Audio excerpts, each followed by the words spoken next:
Thank you, Jess, and welcome everybody to this session on sharing data in a crisis. I'm Jeni Tennison. I'm Vice President at the Open Data Institute, which is a not-for-profit that focuses on working with companies and governments for an open and trustworthy data ecosystem. And I'm really happy today to be joined by Jess Morley from the Oxford Data Lab, with Tom Orrell from DataReady, and with Swee Leng Harris from Luminate.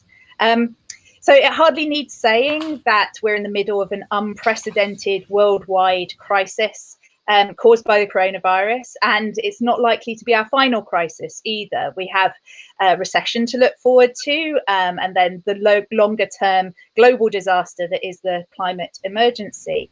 So one of the things that struck me over the course of the last few months is how crucial data has been to navigating our way through this crisis, and how opening or sharing data or otherwise making data accessible to those who need it is really key to making that work. So I'm hoping to explore those kinds of themes today in this session.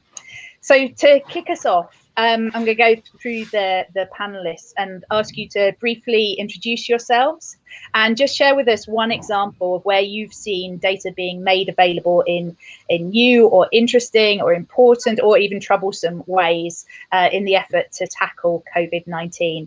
And Jess, I'd like to start with you, please. Thanks, Jenny. Thanks for having me. Hi, everyone. This is such a weird way to do CogX, but here we go. So I'm the policy lead in University of Oxford's Data Lab. I'm also a postgrad researcher in the Oxford Internet Institute's Digital Ethics Lab. So that just rolls off the tongue. I won't talk about OpenSafely in this intro because that's what we're going to discuss, but I suppose an interesting thing that I've seen is awareness of already existing data. So, for example, people being more aware of how much a phone tracks you and can tell you when shops are busy or if there are more people on the road, and how that's been surfaced more during this crisis. Thanks. Thank you, Jess. And Tom. Hi, everyone. Thank you very much for having me to the organisers. My name's Tom Orrell, and I founded and run DataReady Limited, which is a UK-based social enterprise. My work primarily focuses on supporting entities in the sustainable development and humanitarian sectors with their data governance, whether that's working internationally to help set international norms and standards around data protection and human rights, or working with individual organisations and companies on their data management policies. In the context of COVID, I've been doing a couple of things. I'm currently leading a team of consultants with the World Health Organization to help them to strengthen their data sharing policies and establish a principled stance on some of the contentious issues that they're currently facing. And secondly, I'm also working with a number of civil society organizations in Africa, looking at how governments are using sensitive data as part of the COVID response, and what steps civil society can take to try and keep an eye on that, monitor the way in which sensitive data is used, and ensure that there's accountability at the end of the day.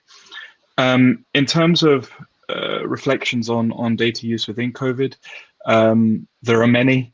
Perhaps to single out one, unfortunately, it's a troublesome and problematic one, but I think a really important one. I find the reliance on mobile-derived location data by so many organizations, governments, companies, etc., as part of the results to be highly troubling, both from a human rights point of view, from a public health point of view, and from a societal impact point of view. Thanks. Cool. Hopefully we can come back to that in a bit.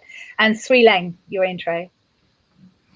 Hi everyone, I'm Swee Leng Harris from Luminate, which is a global philanthropic organisation with the goal of empowering people and institutions to work together to build a just and fair society. And we pursue that goal chiefly through supporting financially other organisations that share our goal. I work in the Data and Digital Rights team, which is a global impact area. And I would give as my example, a really simple example, which I think is quite similar to Jess's, the way that Taiwan has enabled people to know where they can go and buy masks. Face masks in Taiwan are tracked with relation to pharmacy location and the amount of stocks that they have for masks. And the results of the rationing of how many masks people could buy was initially long queues of people waiting to buy masks. So by releasing the data on pharmacy location and mask stocks, which the relevant minister did, they were able to build a platform that allows people to work out where to go to buy masks. Quite simple, but quite important. Thanks very much. I love those two examples about buying masks and also about around transport and transport busyness, because they're about empowering individuals to make decisions with data, not just policymakers and like centralized decision making. So those are really lovely examples. I hope we can come back to. Right, Jess, we're going to start with you for some for more in-depth. So I know that you've been working in Ben Goldacre's team on OpenSafely. Just can you tell us a bit about that project, how it works, what makes it so special? Yeah, absolutely. So if you don't know the Data Lab in general, we run a variety of projects such as open prescribing. But OpenSafely is a collaboration between us and University of Oxford, London School of Hygiene and Tropical Medicine, and the electronic health record provider TPP, as well as a number of other providers who are sort of a little bit more or less involved. We all operate on behalf of NHS England at the moment. It is a new secure analytics platform for NHS electronic health records. It's special in a number of different ways, but I guess there are kind of three that stand out. One, the electronic health record data stays exactly where it is already, never leaves the EHR provider's environment, which makes it drastically more secure than alternative mechanisms. We then don't rely on a generic trusted research environment. It relies entirely on bespoke built software, which is all open source. But what it does mean is that no one ever gets to run a SQL query on the event level data, which can be highly disclosive. And then the third reason is that it's all portable. So we aren't the data controllers of the data that we're using. NHS England are. We very much not want to be the data controller, even though the research is currently focused on COVID. What we're actually sort of aiming to do is show that this method can be ported and used against any other existing health data sets in the future. And so I guess, yeah, those are the three things that make it most special. It's also the speed with which we developed it. So a lovely write-up in The Economist pointed out that we did it in 42 days, which made everyone who's super nerdy in the lab really, really happy. Yeah, so I was going to ask about that. Do you think that the level and the type of data sharing that you've managed to achieve in OpenSafely would have happened without the crisis? And what is it about the crisis that enabled it to happen, do you think? Yeah, I think that's a really, really important question, because it gets into the kind of different brackets of things that block data sharing. So the technical aspects of what we've done is not that new. It's always been possible to do what we've done. It's basically a version of sort of differential privacy. But what had previously stopped that kind of mass scale, because we have 24 million patient records that we're analysing against, is regulatory and cultural and social reasons, and people being angsty about that type of thing for a very good reason. And so I think what COVID did was slightly lower those barriers because of the crisis and the way that data protection law and NHS common law of confidentiality is designed to flex in a time of crisis, which made it easier to jump over those bumps.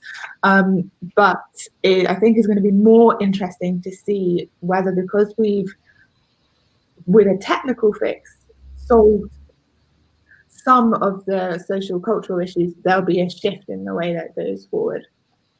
Yeah.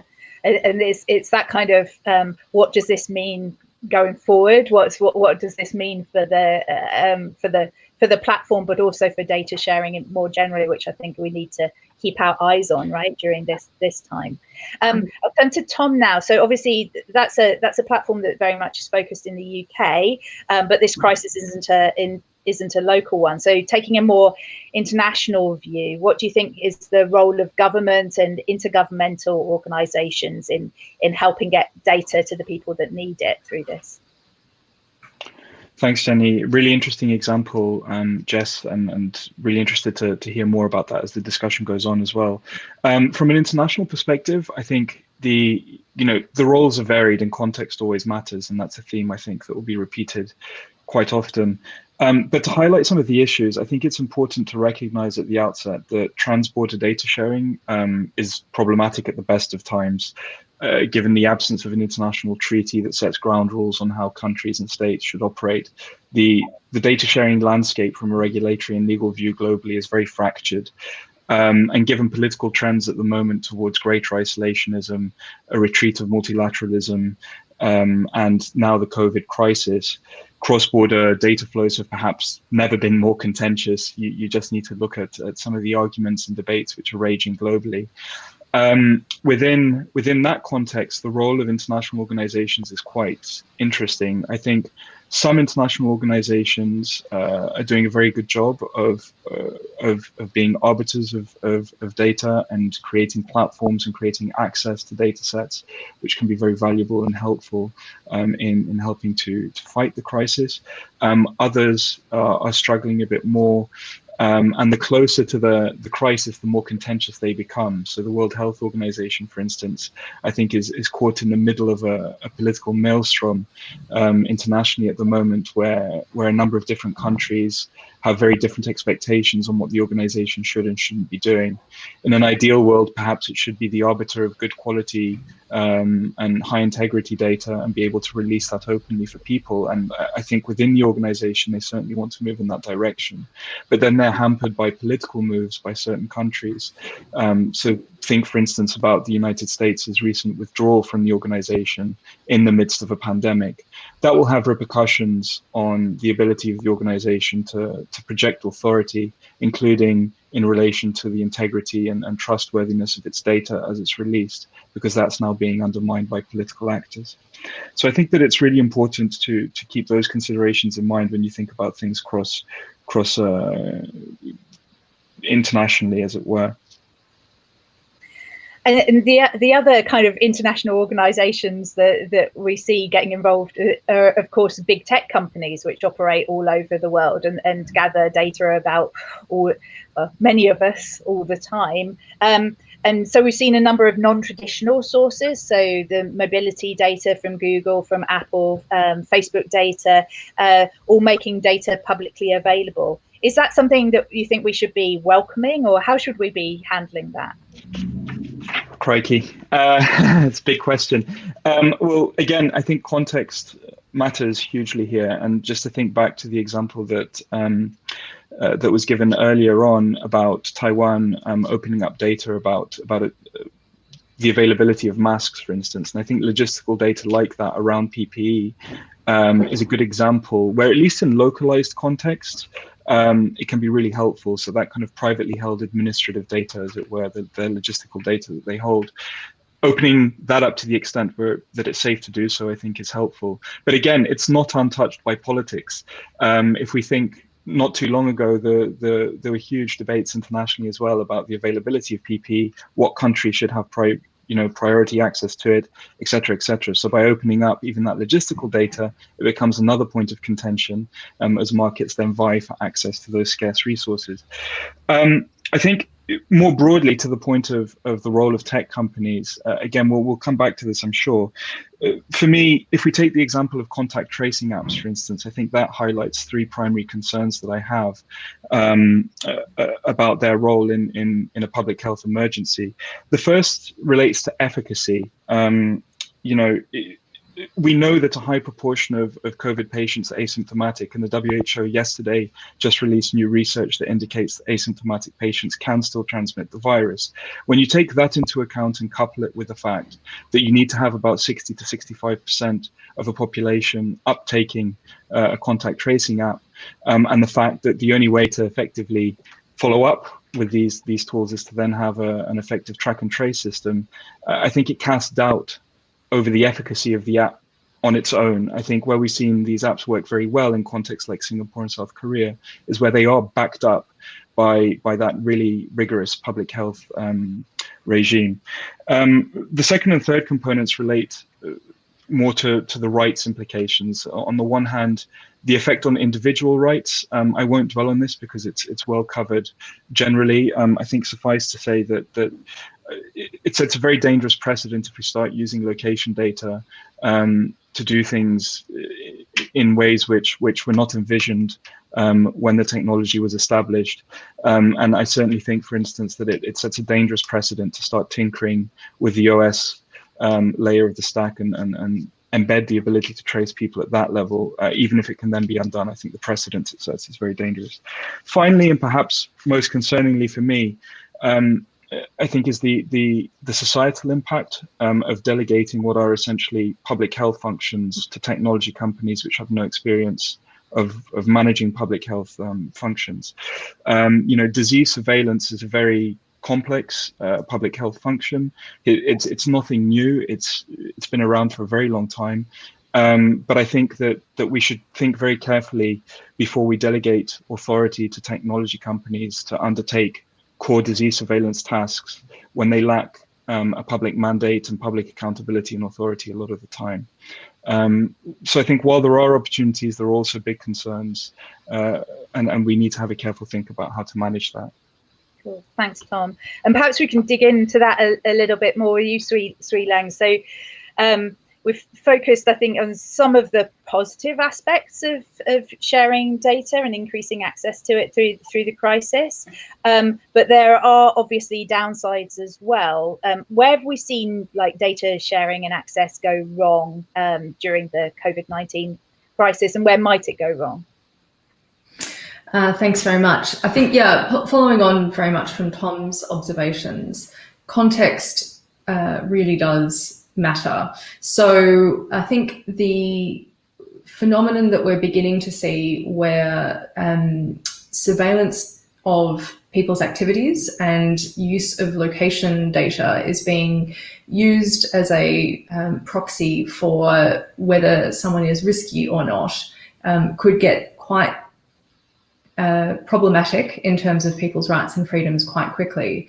So a really simple example is in South Korea, where the theatres have been developing an app in order to assess whether people are safe or risky to go into the theatre. So as a condition of entry into the theatre, you need to answer the questions in the survey that the app asks you, which relate to whether you have visited an area with a confirmed case in the last 14 days, and if so, whether you've been tested for the virus.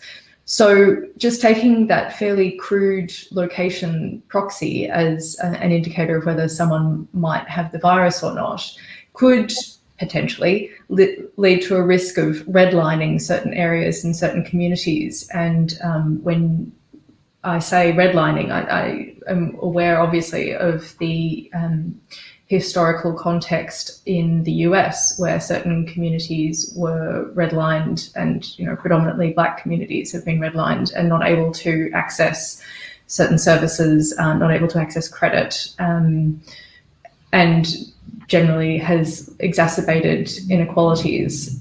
So that kind of using data that relates to one thing and one function and one context and repurposing it for new contexts to try to solve these new problems is a quite potentially troubling trend, relating also to the gathering of this data and how it gets used into the future once it's been gathered.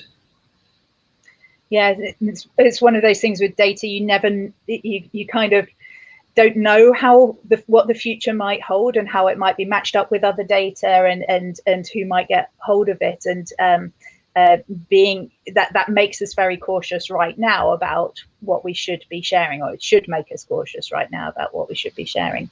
I suppose the flip side of where things go wrong when there's kind of over collection and oversharing is where data isn't being collected or isn't being shared when it could actually be useful. Swee Leng, have you seen any examples of that you'd like to highlight? Yes, well, I mean, not unironically, the data about how this data is being governed hasn't been readily shared, and that's been enormously problematic, chiefly from a trust perspective. I'm not going to sort of wade in and say whether or not data has or hasn't been governed well, but the fact that it was so difficult to get the data protection impact assessments from the NHS in the UK context has caused enormous sort of concern and alarm. And I think it was Rachel Caldecott on another panel at CogX yesterday pointed out that it had led to whataboutery, because in the absence of information, naturally, people started being concerned of, you know, what about if they're doing this? What if they're doing that? So, I mean, it's great that we do now have the data protection impact assessments that were conducted for the contact tracing app trial on the Isle of Wight and for the data store, but it's really problematic that they weren't released in advance of this technology being developed and deployed, and that there was therefore no opportunity in advance of these things being sort of going live, as it were, for the public and concerned stakeholder scrutiny. One other area of data that I appreciate is an extremely tricky and sensitive area, again, building on Tom's comments, is demographics data and the concerns about the disproportionate impact of the virus on BAME communities, which the data such as we have it suggests are not just concerns but a reality. The lag in being able to access that data and the fact that those kind of data aren't provided as a matter of course, so that it takes a while for people to realise that there's that kind of a problem happening, is another area where the kind of data that are made available could be improved, although noting obviously that on the other hand, you need to be incredibly careful when collecting demographics data, because I wouldn't advocate creating a database of people with certain sexual preferences, for example. Yeah, thank you. Jess, was there anything that you've seen where you've got really frustrated at data not being shared? I mean, I strongly agree with Swee on that one, but I guess it's less about what data is not being shared and more about what data doesn't exist in the first place that probably should have done. It's very obvious that we've got really poor data on social care, for example. And then I think the point that Swee just made about missing information. So even when we have huge amounts of electronic health records, we don't have the same level of information on everyone, which is a problem in and of itself. And then we also have, it sort of points to an over quantification of medical illnesses or public health, because it's all focused on medical stuff as opposed to what we might refer to as the social determinants of health. And I think what is being revealed increasingly is that people who are at risk is not necessarily at risk for any particular medical reason. It might be much more to do with social exposure, and we haven't got the insight on that we need. Really interesting. Tom, was there anything you wanted to highlight on that? Yeah, I think a couple of points. I mean, I agree with everything that's been said, but I think from a slightly different take. Again, I think there is controversy in this, right? From my own observations and things which have been circulating recently, shortly after lockdowns around the world were announced, a number of countries suspended or removed access to information laws. Even the Information Commissioner's office in the UK here, if you go to their website and you look at their COVID guidance, they're starting to provide a bit of leeway to public authorities which have a duty to disclose information to the public using COVID as an excuse. So basically what they're saying is, you know, it's all right if public authorities can't meet the timeline set out in statute to disclose information, given all the other things which are going on with COVID. And I think that is perhaps problematic. When taken to the extreme, we see the case of Brazil, which yesterday basically removed all its COVID-19 related data from the internet, if I'm not mistaken, and will now not publish statistics on death rates, incidents, etc. And I think that's highly problematic. I think that's the extreme, but even the UK, where, you know, I have faith and I have trust that our legal system is robust enough for this to only ever be temporary and to be reversed when the crisis is over. I think it does. It points to two things. On the one hand, the fragility of the right to information, which can be seen as something that can be sacrificed in a time of crisis. And secondly, as well, the overt politicization of the data that we're seeing within the COVID crisis itself. So I think that there are a couple of issues there which we'll need to reflect upon and learn lessons from once this crisis is over. Thanks, Tom. Right, so we've had such a brief session in this kind of public panel. We are going to be moving over to a Q&A session, and those of you who are watching and have the right tickets, I think you can use Slido to put some questions in, which the panel will be really happy to answer. I'm going to have to go over to another panel, but my colleague Renate will be taking over for that Q&A. So in these last just few minutes, just to kind of to wrap up for the people watching at home, what's your kind of brief tweetable soundbite, a lesson that you've learned about sharing data in this crisis? Leng, can I come to you first? Thanks very much, Jeni, and my fellow panelists. Key takeaway lesson is that context and purpose matters, and great caution should be exercised when repurposing data from one context to a new context. Thank you. And Tom? I think for me, the key lesson is that crises such as COVID-19 can justify a deviation from norms around data sharing and a loosening of them. However, when that's done, any deviation has to be legitimate and proportionate and temporary, and it has to be accompanied with heightened transparency and accountability. Great. And Jess? Largely building on that, just because you can doesn't mean you should, and cultural and social reasons why, even if you can do something from a technical perspective, doesn't necessarily mean you should immediately go ahead and do it. Thank you very much. And thank you all of you for this excellent discussion on the various complexities of sharing and not sharing data in a crisis. And I hope those of you that get over to the Q&A have a good discussion and that you've enjoyed this panel. Thank you very much. Want access to more CogX videos? Subscribe now for free at cogx.co.